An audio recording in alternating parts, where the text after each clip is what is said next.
So just wanted to show what the big one looks like. This is 1 5/16 inch. I'm trying to get this hole a little closer to 1.367 inches, what I need for the Remington.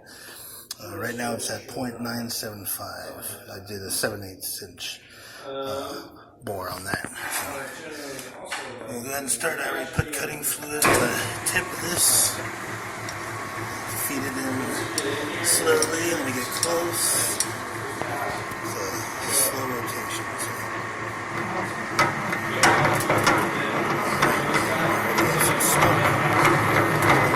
Just like the last one, I'm probably going slower with this, little by little. Okay, so I'm going to go ahead and add some more cutting fluid.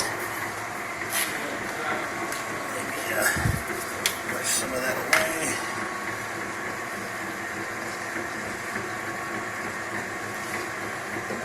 Alright, and back in.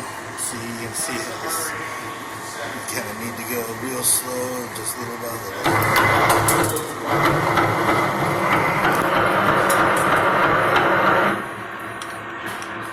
Yeah, so be using a lot of cutting fluid.